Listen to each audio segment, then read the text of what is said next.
नमस्कार दोस्तों, स्वागत करता हूं मैं आपका रिसर्च एम पर। आज हम बात कर रहे हैं एक बहुत ही इंपॉर्टेंट ग्लोबल इश्यू पर, जिसमें इंडिया और अमेरिका दोनों मिलकर फ्यूचर की इकोनॉमी को सिक्योर करने की कोशिश कर रहे हैं। Recently external affairs minister doctor S Jaishankar ने वॉशिंगटन डीसी में होने वाले इनॉग्रल क्रिटिकल मिनरल्स मिनिस्टेरियल में पार्टिसिपेट किया, जो US secretary of state Marco Rubio के द्वारा ऑर्गेनाइज किया गया था, जहां पर उन्होंने क्लियरली हाईलाइट किया कि आज दुनिया के लिए सबसे बड़ा चैलेंज है क्रिटिकल मिनरल्स का एक्सेसिव कॉन्सेंट्रेशन। मतलब कुछ ही कंट्रीज के पास इन इंपॉर्टेंट मिनरल्स का ज्यादा कंट्रोल होना, जिसके वजह से ग्लोबल सप्लाई चेन अनस्टेबल हो सकती है। और इसी प्रॉब्लम को सॉल्व करने के लिए उन्होंने डी रिस्किंग सप्लाई चेन्स पर जोर दिया, यानी सप्लाई चेन को सेफ, डाइवर्स और रिलायबल बनाना, जिसके लिए स्ट्रक्चर्ड इंटरनेशनल कॉपरेशन बहुत जरूरी है। डॉक्टर जयशंकर ने अपने ऑफिशियल एक्स पोस्ट के जरिए भी ये बात शेयर की कि इंडिया इस ग्लोबल इनिशिएटिव का फुल सपोर्ट करता है, स्पेशली फोर्ज इनिशिएटिव को, जो क्रिटिकल मिनरल्स के सेक्टर में इंटरनेशनल कोलैबोरेशन को स्ट्रांग बनाने के लिए लॉन्च किया गया है। उन्होंने ये भी बताया कि इंडिया अपनी तरफ से काफ़ी सीरियस एफर्ट्स कर रहा है ताकि अपनी इकोनॉमी को फ्यूचर रेडी बना सके, जिसमें national critical minerals mission, rare earth corridors और रिस्पॉन्सिबल कॉमर्स जैसे इनिशिएटिव्स शामिल हैं, जिनका मेन गोल है सस्टेनेबल माइनिंग, एथिकल सोर्सिंग और लॉन्ग टर्म रेजिलियंस डेवलप करना, ताकि इंडिया किसी एक कंट्री पर डिपेंड ना रहे।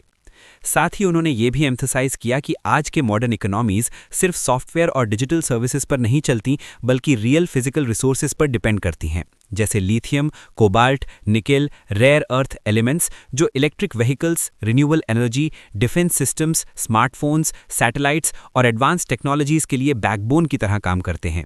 इसी कॉन्टेक्स्ट में US vice president JD Vance ने भी अपने एड्रेस में कहा कि क्रिटिकल मिनरल्स आज के टाइम में ऑयल और गैस जितने ही इंपॉर्टेंट हो चुके हैं। मतलब जैसे पहले एनर्जी के लिए ऑयल गैस इंपॉर्टेंट था, वैसे ही फ्यूचर की इकोनॉमी के लिए क्रिटिकल मिनरल्स एसेंशियल बन गए हैं।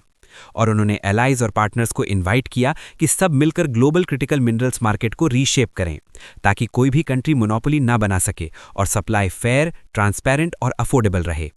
वहीं US secretary of state Marco Rubio ने भी अपनी स्पीच में इकोनॉमिक सिक्योरिटी पर फोकस किया। उन्होंने कहा कि अगर किसी देश के पास रिलायबल मिनरल सप्लाई नहीं होगी तो उसकी इंडस्ट्रीज, डिफेंस और टेक्नोलॉजिकल ग्रोथ डायरेक्टली इंपैक्ट होगी। इसलिए उन्होंने अलाइज को एनकरेज किया कि पास्ट की गलतियों से सीखकर कलेक्टिव टैलेंट, इनोवेशन और इन्वेस्टमेंट को पूल करें, ताकि सप्लाई चेन्स डाइवर्स हो सकें और किसी भी जियोपॉलिटिकल क्राइसिस का इम्पैक्ट कम हो।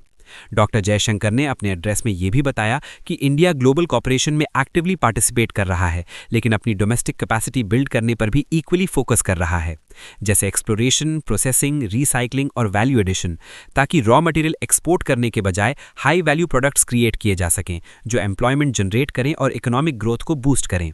मिनिस्टेरियल मीटिंग से पहले डॉक्टर जयशंकर ने कई इंपॉर्टेंट बायलैटरल मीटिंग्स भी की, जिसमें कैनेडियन फॉरेन मिनिस्टर अनीता आनंद, सिंगापुर के विवियन बालाकृष्णन और Netherlands, Italy, Malaysia, Bahrain, Mongolia, Poland, Romania, Israel और उज्बेकिस्तान के फॉरेन मिनिस्टर्स शामिल थे।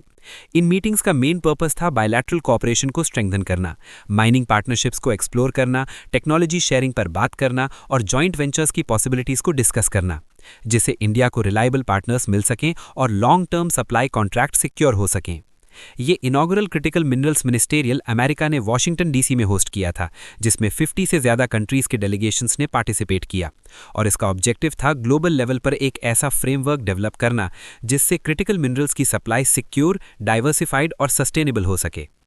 इस मीटिंग ने ये मैसेज क्लियर कर दिया कि फ्यूचर की जियोपॉलिटिक्स सिर्फ बॉर्डर्स और आर्मीज तक लिमिटेड नहीं रहेगी, बल्कि रिसोर्सेज, टेक्नोलॉजी और सप्लाई चेन्स भी उतने ही इंपॉर्टेंट होंगे। और जो कंट्रीज आज से ही स्मार्ट प्लानिंग करेंगी, पार्टनरशिप्स बिल्ड करेंगी और एथिकल प्रैक्टिसेस फॉलो करेंगी, वही कल की सुपर पावर्स बनेंगी। इंडिया इस प्रोसेस में अपनी स्ट्रांग पोजीशन बना रहा है, जहां वो एक रिस्पॉन्सिबल स्टेक होल्डर के रूप में उभर रहा है, जो न सिर्फ अपने इंटरेस्ट प्रोटेक्ट करता है, बल्कि ग्लोबल स्टेबिलिटी में भी कंट्रीब्यूट करता है। और इस पूरे डेवलपमेंट से ये भी क्लियर होता है कि इंडिया और यूएस के रिलेशन सिर्फ डिफेंस और ट्रेड तक सीमित नहीं रहे, बल्कि स्ट्रेटेजिक रिसोर्सेज और फ्यूचर टेक्नोलॉजीज तक एक्सपैंड हो चुके हैं।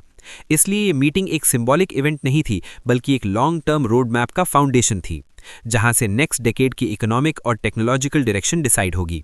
और अगर हम कॉमन सिटीजन्स के पर्सपेक्टिव से देखें तो इसका मतलब ये है कि फ्यूचर में जो electric cars, smartphones, solar panels, batteries और डिफेंस सिस्टम्स हम यूज करेंगे, उनकी अवेलेबिलिटी, प्राइस और क्वालिटी का कनेक्शन डायरेक्टली इन पॉलिसीज और पार्टनरशिप से होगा। इसलिए क्रिटिकल मिनरल्स का टॉपिक सिर्फ डिप्लोमैट्स या इकोनॉमिस्ट्स के लिए नहीं, बल्कि हम सब के फ्यूचर से जुड़ा हुआ है। और जैसे जैसे इंडिया अपनी माइनिंग, रिसाइकलिंग और प्रोसेसिंग कैपेबिलिटीज इंप्रूव करेगा, वैसे वैसे वो ग्लोबल वैल्यू चेन में एक स्ट्रांग प्लेयर बनेगा, जो मेक इन इंडिया और आत्मनिर्भर भारत के विजन को भी सपोर्ट करेगा। और ये पूरा डेवलपमेंट दिखाता है कि इंडिया क्वाइटली लेकिन स्ट्रेटेजिकली अपनी इकोनॉमिक सोवरेनिटी और टेक्नोलॉजिकल लीडरशिप के लिए ग्राउंड वर्क तैयार कर रहा है, जो आने वाले समय में देश को ग्लोबल स्टेज पर और ज्यादा पावरफुल बना सकता है। ऐसी ही इन्फॉर्मेटिव वीडियो के लिए लाइक करें, सब्सक्राइब करें हमारे YouTube चैनल को। Thank you for watching our video.